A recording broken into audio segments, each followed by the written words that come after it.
Okay, so hi everyone and welcome to the review, my comprehensive review of the Hollyland Lark M1 digital wireless microphone system. As you can see, it comes inside this nice, compact little box, but I actually cheated. I actually took the microphone system outside of the box before I started this video. And as you can see, it comes in a very nice case, a zipper, and the wireless system is made up primarily of the receiver and two microphones. Then we have the windsocks. So we have two windsocks. You can put one onto each microphone, and they snap on relatively easily. So let me just demonstrate that right now by taking out one of these windsocks. So if you're in a situation where you have a lot of wind, and wind on a microphone is not good. So if you notice that there's a slot right here, this part goes to the area where the clip is. And you'll notice that once you remove them from the case, which doubles as a charging station, then they automatically turn on. I really like that feature. And then if we go across here, we have the cables. And what do we use these cables for? Well, we have a charging cable also for charging the carrying case, which doubles as a charging station, and also storage case. So just use any USB power supply and then you can charge that. And then we have the receiver, and the receiver is what you would plug into your camera. So for example, on my Nikon P950 bridge camera, basically what you would do is that you would slide the receiver into the hot shoe like this, and it fits in nicely because it was designed to go in a hot shoe. Then you just uncover the microphone port, plug this 3.5mm cable in, plug the other end in there, and you're good to go. And then you just clip on one of the microphones onto your shirt or wherever, and you're good to go. But what if you're using a cell phone? If you're using a cell phone, then it's a bit different. There's a second cable that is designed to work with a cell phone. So you plug this end into the headphone jack on the cell phone, and then you plug this other end, the black end, into the receiver. And I like how they have the sticker here that says this end goes to the cell phone. And that's basically it. That's it. Just connect it and you're ready to go. So I'm going to be doing a comprehensive review. This video is going to be relatively long. It's not going to exceed 15 minutes, but I couldn't do a 5-minute video because there's so much to discover and to learn about this microphone system. So sit back, relax, grab a drink, and we'll go through this system together.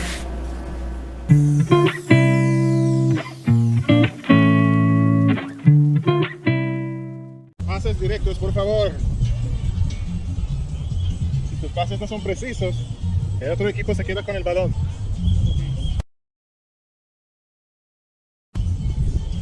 Pases directos. Okay. Precisos, el otro equipo se queda con el balón. Okay.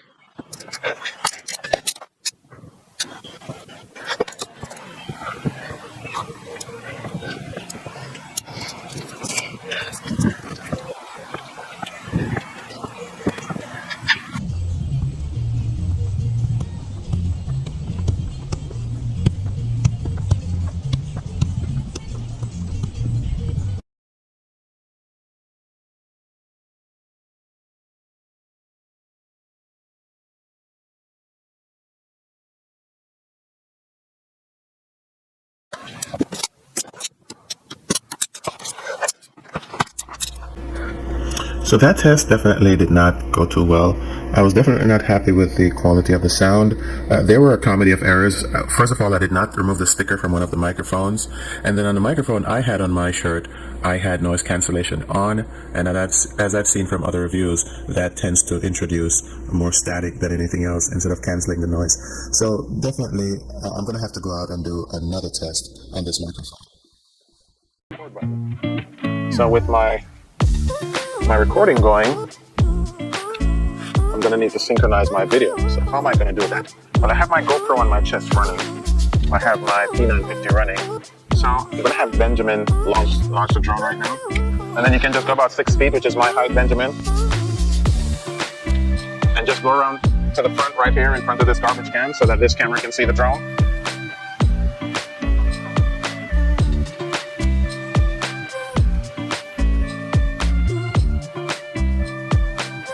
So when you're using multiple cameras in a recording, one of the hardest things to do is to know how to synchronize your footage. So what you do is that you get all your cameras looking more or less at each other, and you go in front of all the cameras and you go action. So once you get into the lab or into your computer to do the editing, you just find that spot on the video where the finger snap goes off and you say action, and that's where you line up all the videos so they're in sync. So right now, I'm going to be getting off to the bicycle, and then Benjamin is going to climb to 200 feet above ground, and he's going to follow me as I ride around. So I'm heading over to the bike right now. And the idea behind this is that we really want to test to see how well these microphones work. The manufacturer claims that they will work at a range of up to 656 feet. So, is that true? Will the microphones work at a distance of 656 feet? And what about this windsock? Is it going to work well? I'm riding into this wind, plus the motion of the bike is obviously going to be causing the air to move faster over the microphone. So are we going to get a lot of noise? So one of the reasons why I headed in this direction, with my back turned to the camera, I wanted to see if my body would block the signal. And besides, at this point, I'm over 750 feet away. So the signal should not be strong. Now, I've turned around and my body is facing the camera, the Nikon. So at this point, there's a better signal. And as I get closer, if you look across the lake, you can see the pavilion, and Benjamin is over there flying the drone. So there should be a very good signal right now from the microphone. So let's continue riding. And the other end of the lake is less than 656 feet away from the camera and the audio receiver. So really, I should not lose signal. If the manufacturer's claims of this system working up to 656 feet is correct, I should not be having any dropout in the audio signal right now, even though I'm at the end of the lake and turning around. And of course, I can hear the drone overhead as Benjamin, my pilot in command for this afternoon, is following me. And for those who are not aware, even if you're flying a drone for recreational use, as we are doing, you need to pass a trust exam. That's for recreational flying anywhere in the United States. If you need to fly a drone recreationally, you need to pass a drone exam, the trust. I have my certificate. My drone is also registered.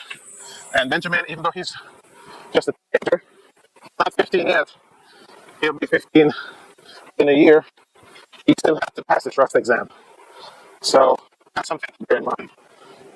And of course, if you're doing anything commercially, whether you're taking drone pictures or mapping or whatever for business, as long as you're supporting a business in one way or the other, you need to pass a different exam, which is the Part 107.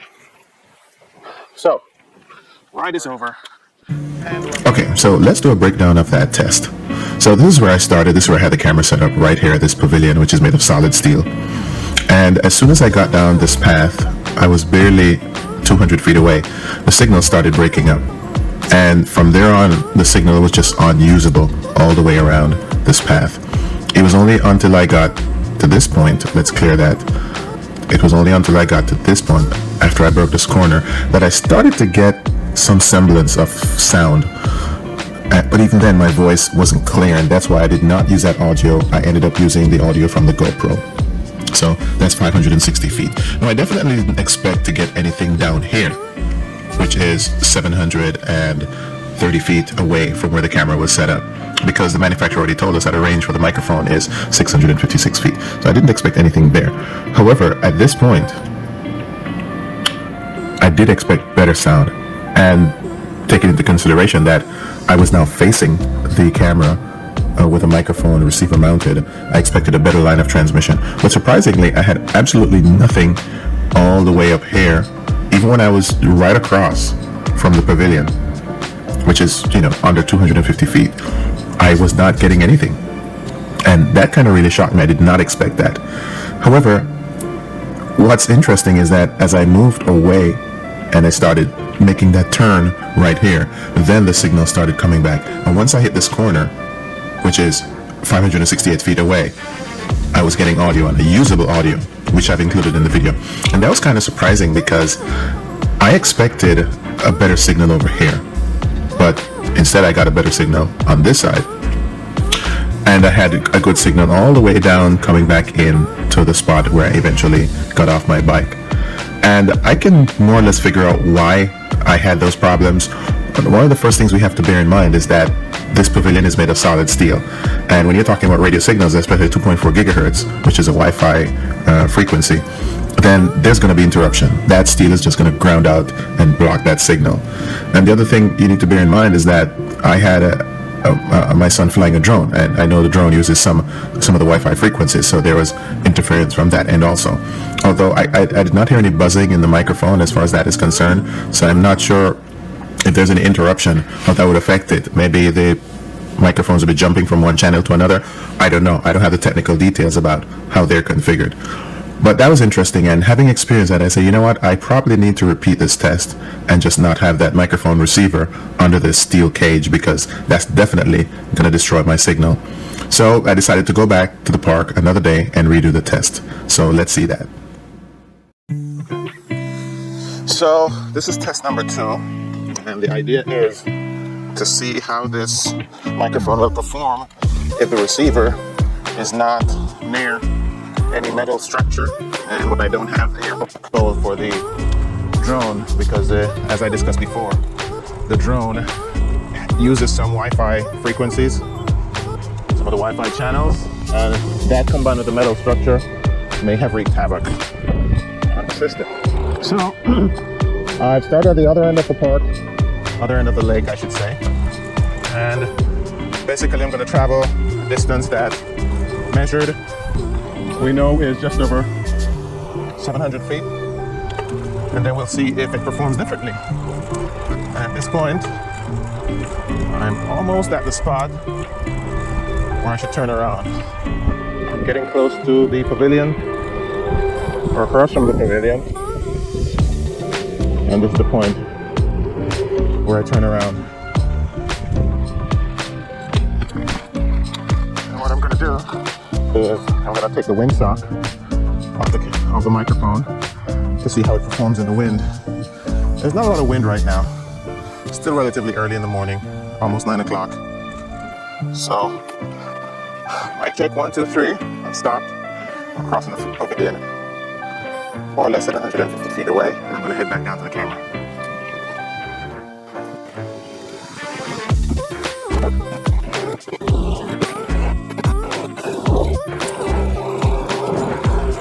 This trip is probably going to be quicker, and as I get closer and closer, I'm going to keep talking to see if my voice is going to cut in, whatever the case may be. And of course now, because I'm heading in the opposite direction, my body is not blocking the signal from the microphone. In the previous test, I was able to determine that the human body does block that signal. And given that I'm so dense, as far as my body is concerned, that's a lot of material to penetrate, even for a radio signal. So, here we are. And with that test over,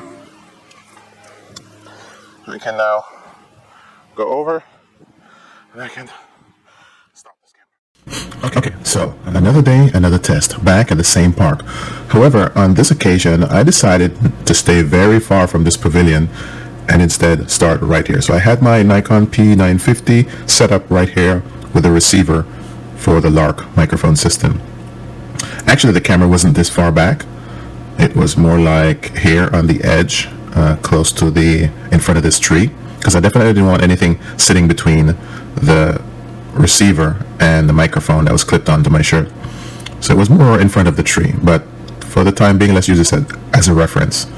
So as you heard and saw in the video, I started riding, and as soon as I got to about here, which is just over 100 feet, that's when I lost a signal.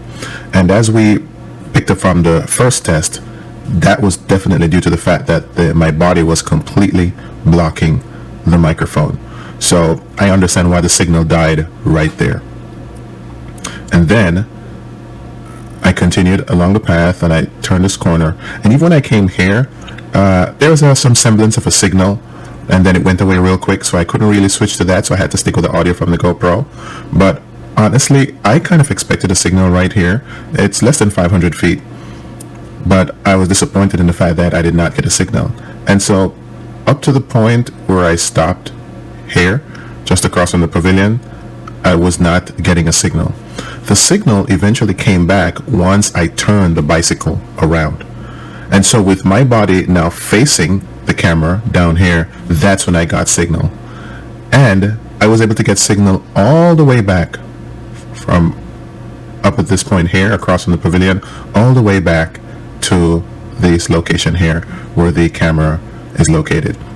I think at one point the audio cut out briefly and I had to switch to the GoPro, but soon after it came back, obviously because of the trees and interference, probably from these electric posts and so on.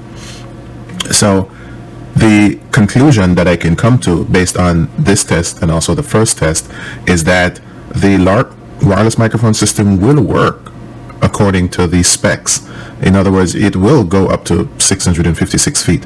However, that will only happen if you're facing the camera or facing the receiver and your path is free from any interference like a metal structure or stuff like that. But if your body is between the microphone and the receiver, then you're not going to get a good signal. So with these two tests, I think I figured out more or less what are the capabilities of this Lark microphone system. Okay, so one of the reasons why these cordless microphones, clip-on microphones, are going to be so handy is that, let's face it, we have a lot of vloggers, YouTubers, people on social media who they're on the go, and so this will come in very handy. Now, some people use a corded microphone that they plug directly into their cell phone because the camera on the cell phone is good enough to record videos. However, that doesn't always work. First of all, the microphone is fixed to the phone.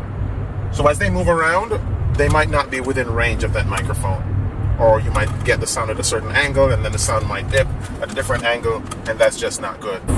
Based on what I've heard so far, I love these microphones. I'm not sending these back. I like them. When I did the test at the park and I rode like 750 feet away and the signal was only good when my body was positioned a certain way, guess what? Most of us will never have to ride or step 750 feet away from our cameras or from our cell phones. Weighing everything, when you look at the cost for this device, this kit, and how much you can achieve, I think it's worth it. For what I paid, I think it's worth it. And I would encourage anyone to buy this microphone kit. Okay, so now that we've done all those tests, what are my final thoughts on this microphone system? Honestly, for what this system costs and for what it does, I think this is a steal. This is something you should definitely get. I know that there are other brands that perform a little bit better, but when you think of what they cost, I think this is really a no-brainer, and I'm happy I got this. One of the things that I often see is that when people do reviews for technology buys, they tend to set a very high standard. It's like they expect perfection. And if you understand science and you understand how technology works, you can't expect perfection. Perfection you probably expect for a military operation, but the military has an unlimited budget, so to speak, so they can afford to go for perfection. But when you're doing something for the consumer that has to be priced in such a way that the average person can afford it, you have to strike a balance. And I think this microphone system has struck that balance. I've done the test at distance, and what I like to do, I like to compare the claims made by the manufacturer with what happens in the real world. And you know what? For the most part, this device lives up to what the manufacturer says, and so I'm happy with that. So I have absolutely no complaints. You can't mute one and then only hear the other, or there's no way to control the volume going from the receiver to the camera. Yeah, those are nice extras that, you know, we wouldn't mind having, but considering the size of this thing and what it does, I didn't have a problem. The audio came through just fine. So for me, this is a recommendation from me to buy this if you need wireless microphones to do your vlogging or whatever. It's certainly something that I'm going to recommend to my friends who are in the business of recording videos that they use for their different gigs. So that's it for me for now for this review. Don't forget to check out my book, One Desirable Man, and it's available on Amazon in paperback as well as Kindle. Bye.